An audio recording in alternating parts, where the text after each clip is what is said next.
नमस्तोभ्यं श्री शिवाय नमस्तोभ्यं श्री शिवाय नमस्तोभ्यं श्री शिवाय नमस्तोभ्यं श्री शिवाय नमस्तोभ्यं श्री शिवाय नमस्तोभ्यं श्री शिवाय नमस्तोभ्यं श्री शिवाय नमस्तोभ्यं श्री शिवाय नमस्तोभ्यं श्री शिवाय नमस्तोभ्यं श्री शिवाय नमस्कार, आप देख रहे हैं खास मुलाकात। आज हमारे साथ हैं स्वामी बालकानंद गिरी महाराज जी, जिनसे आज हम बात करेंगे। महाराज जी, आपका सबसे पहले हमारे चैनल में स्वागत है। सबसे पहले हमारा सवाल रहेगा, आपकी जो बालकानंद रसोई चल रही है उसके बारे में हमारे दर्शकों को थोड़ा बहुत बताइए। रसोई है क्या और इसके पीछे मुख्य उद्देश्य क्या है? ओम नमो नारायण, जय श्री राम। देखिए, समस्त सनातन धर्म की जो हमारी जनता सनातन धर्म के संस्कारों को मानने वाली भारतीय जनता है, हम लोग सन्यासी हैं, तो हम लोगों का दायित्व बनता है समाज सेवा। जी जी। तो समाज में मैंने देखा है कि जब किसी को भूख लगती है जी, तो उसको सब वस्तुओं से ज्यादा अति आवश्यक होती है भोजन। भोजन इसलिए क्योंकि अन्न में प्राण है जी। अन्न में प्राण है।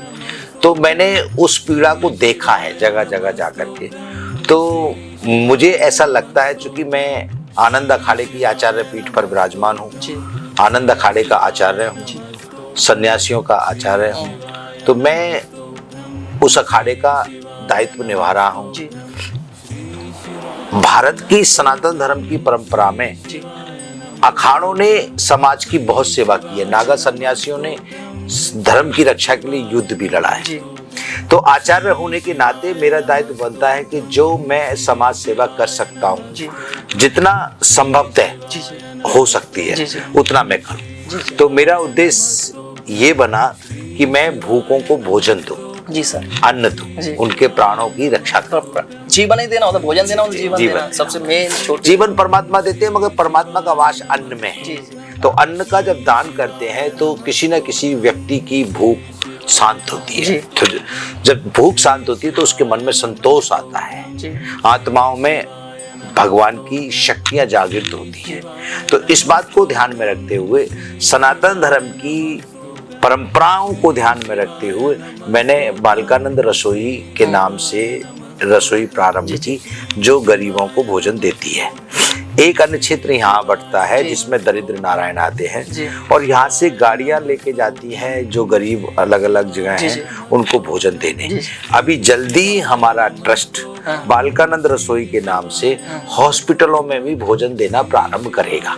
जो सरकारी अस्पताल हैं, उन अस्पतालों में जब जो मरीज भर्ती हैं और जो उनके सहायक हैं, पेशेंट तो अंदर है तो उसकी देखरेख डॉक्टर कर रहे हैं, जो सहायक बाहर है उसको बढ़िया पर्याप्त मात्रा में भोजन नहीं मिल पा रहा, तो वो सही कराने आता है और कभी कभी खुद भी बीमार हो जाता है। तो उसको शुद्ध भोजन, दाल चावल रोटी हमारी संस्था के द्वारा, बालकानंद रसोई के द्वारा उनको मिल जाए, ये मेरा उद्देश्य और दायित्व है। महाराज जी, एक सवाल रहेगा, आपने अभी रसोई के बारे में बताया, ये रसोई अभी कहाँ काम कर रही है? रसोई कहाँ चल रही है? अभी ये रसोई अपने आश्रम में मयूर विहार फेस 1 पॉकेट 2 में हरिधाम सनातन सेवा ट्रस्ट और हरिधाम साईं ट्रस्ट शिव दुर्गा नरसिंह मंदिर में काम कर रही है। नित्य प्रतिदिन यहाँ भोजन बढ़ता है।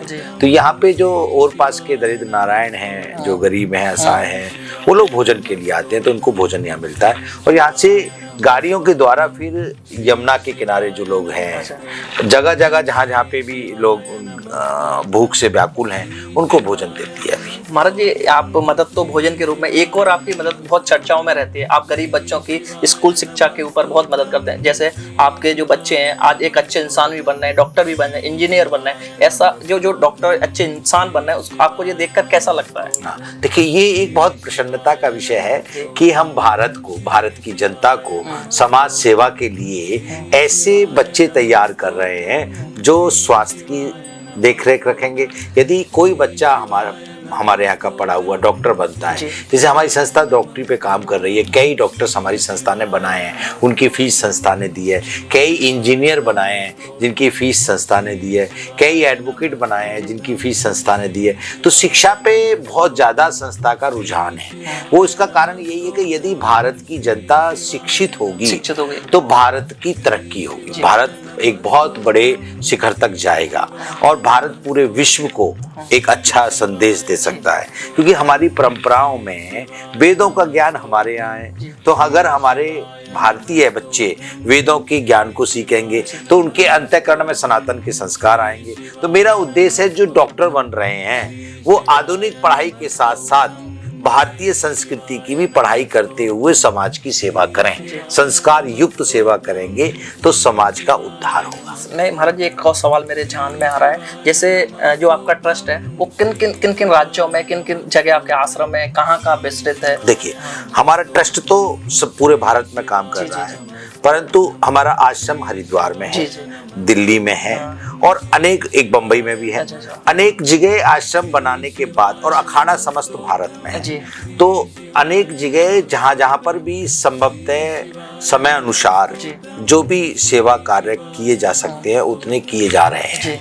अब जैसे कुंभ मेला आ रहा है 2025 में, जब कुंभ मेला आएगा तो वहाँ पे पूरा अखाड़ा लगेगा, उसका पूरा शिविर लगेगा, और चूंकि मैं आचार्य हूँ तो मेरा भी एक शिविर लगेगा, ठीक है। तो वहां पर भी नित्य प्रतिदिन अन्न क्षेत्र चलेगा और अखाड़े का आचार्य होने के नाते मेरा दायित्व है कि अखाड़े की भी सारी व्यवस्थाएं सम्मान पूर्वक की जाए, जो जो व्यवस्थाओं की आवश्यकता है। तो वो कुंभ मेला का भव्य आयोजन होगा, उसमें भी अन्न क्षेत्र चलेगा और गरीब जो बच्चे हमारे यहाँ से पढ़ करके डॉक्टर बन गए हैं वो स्वास्थ्य का शिविर लगा करके निःशुल्क दवाई भी वितरण करेंगे। अच्छा महाराज जी, एक और सवाल, आपने अभी डॉक्टर की बात की, अभी आपकी मदद से कितने लोग डॉक्टर बने, कितने, थोड़ा कोई संख्या है वो तो बताइए एक बार। अभी हम लोगों ने जो मैंने प्रेरणा दी है, मैंने सहयोग दिया है, मैंने जो भी काउंसलिंग करके लोगों को अपग्रेड किया है, उनके माता पिताओं को अपग्रेड किया है, बच्चों को अपग्रेड किया है, प्रोत्साहन दिया है, उनके माता पिता को बताया कि बेटी अगर डॉक्टर बनती है तो वो कितना समाज सेवा कर सकती है, अगर आपका पुत्र डॉक्टर बनता है तो कितनी समाज सेवा कर सकते हैं। तो मुझे लगता है कि अब तक जो है अप्रॉक्स 33-34 डॉक्टरों को मैंने। और इंजीनियर कितने बने डॉक्टर साहब? इंजीनियर भी हमारे यहाँ से 8 से 10 बच्चे बन गए। कि अभी तो एक बच्चा लेटेस्ट सिक्किम से NIT करके बीटेक और IIT के थ्रू गया। तो IIT में 4 ग्रेड हैं, IIT, NIT, IIT और एक और है साथ में, अभी कोई नई बन रही है। तो 3 तो ये हैं ही हैं। तो इनमें जो बच्चा, कई बच्चे हमारे यहाँ के गए हैं जो अभी पढ़ भी रहे हैं, अभी स्टडी भी कर रहे हैं और कोई कर भी चुके, 8-10 बच्चे कर गए, अभी बेंगलोर उसकी सर्विस लगी है। तो ये प्रकल्प संस्था के द्वारा चल रहे हैं, ट्रस्ट के द्वारा चल रहे हैं। तो इसमें मुझे लग रहा है कि जब आने वाले समय में 108 डॉक्टर बन के तैयार हो जाएंगे तो जब भी कभी कहीं आवश्यकता पड़ेगी, कोई आपदा आती है, तो वो डॉक्टर चूंकि चैरिटी से पढ़े हैं, चैरिटी ने उनकी मदद की है, हाँ, तो वो जरूर अवश्य समाज सेवा में आगे आएंगे। एक और सवाल है मेरा, अभी एक बहुत अच्छा चल रहा है कि आपने बताया कि हम लोग खाना वितरित करते हैं, शिक्षा के क्षेत्र, और किन किन क्षेत्रों में काम करता है? जी देखिए, कई क्षेत्रों में काम कर रहे हैं। साधु समाज का तो काम ही समस्त सनातन धर्म के क्षेत्रों में काम करना है।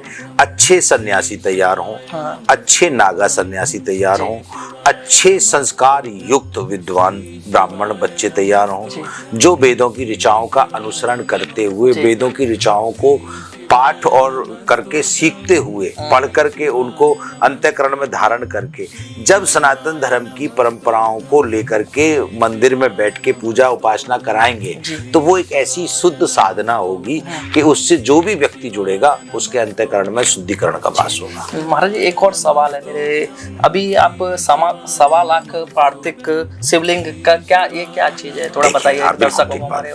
देखिए, जैसे अभी भगवान शंकर, जैसे गुरु पूर्णिमा के तुरंत बाद भगवान शंकर जो है पृथ्वी पर विराजमान हो जाते हैं और साधना में लीन हो जाते हैं। जब साधना में लीन हो जाते हैं तो उन पे जल चढ़ाया जाता है जिससे कि साधना की गर्मी शांत रहे और भगवान आराम से साधना करें। श्रावण का मास बहुत पवित्र मास है। इसमें देश को सुख शांति मिले, देश निरोग रहे, हमारे भारतीय संस्कृति हमेशा सनातन धर्म का प्रचार प्रसार करती रहे, समाज को बल मिले, समाज के अंतःकरण में शुद्धिकरण का वास हो। क्योंकि भगवान शंकर सर्वव्यापी हैं और वो पूर्ण हैं, क्योंकि वो महादेव हैं और संपूर्ण शक्ति भगवती महादेवी है।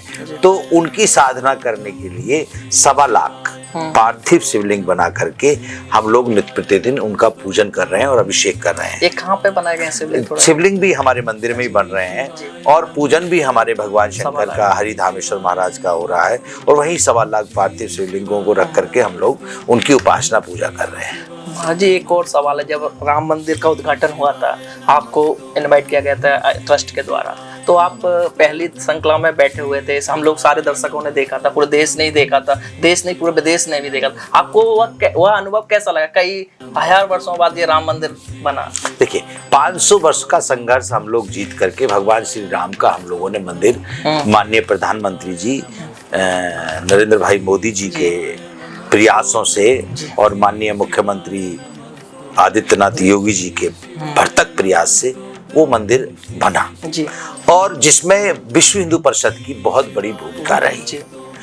और समस्त भारत के आध्यात्मिक शक्तियां और साधु समाज जिन्होंने बहुत अति आवश्यक संघर्ष करते हुए और उसको संघर्ष के साथ अपना पूरा ध्यान केंद्रित करते हुए भगवान श्री राम के मंदिर का आयोजन हुआ जी। तो उसमें सबका सहयोग था जी। साधुओं का भी सहयोग था। हम लोगों ने बहुत प्रयास किया, जब हम लोग कार सेवा कर रहे थे, वो कर रहे थे। अब जब वो खुशी की घड़ी आई तो भारत के चूंकि 7 आचार्य हैं, सन्यासियों के 7 अखाड़े हैं, ऐसे समस्त भारत में 13 अखाड़े हैं और सन्यासियों के 7 अखाड़े हैं। तो सन्यासियों के 7 अखाड़ों में से एक अखाड़ा आनंद अखाड़ा है, जिसका मैं आचार्य हूँ। तो उसके नाते जब ट्रस्ट ने निमंत्रण पत्र भेजा और मैं गया वहां पर, तो चूंकि आचार्य सब आगे ही बैठते हैं, तो जूना अखाड़े के आचार्य, नंदिनी अखाड़े के आचार्य, उनके बीच में आनंद अखाड़े का आचार्य मैं और निर्माणी अखाड़े के आचार्य, अन्य 7 अखाड़े के आचार्य बैठे हुए थे। मुरारी बापू जी भी थे, रामदेव जी थे, वो फर्स्ट पंक्ति में विशिष्ट संतों की थी। तो उसमें जब हम लोग बैठे और माननीय प्रधानमंत्री जी ने अपनी विनम्रता और संतों के प्रति प्रेम और संतों के प्रति श्रद्धा और भगवान राम के प्रति निष्ठा का परिचय देते हुए वो सभी संतों को प्रणाम करने आए। सबसे कुछ क्षण रुके, कुछ संतों के साथ सेकंडों रुके और बात की। तो उससे जो वहाँ का वातावरण बना, वो राम में स्वयं राम की ऊर्जा वहाँ पर दिख रही थी। माननीय प्रधानमंत्री जी के रूप में, समस्त साधु समाज के रूप में, समस्त जो भक्त लोग आए हुए थे, पूरे विश्व की बहुत बड़ी बड़ी हस्तियां वहाँ थी। सनातन धर्म का प्रचार प्रसार वहाँ पर सब लोगों के अंतःकरण में जागृत हो रहा था।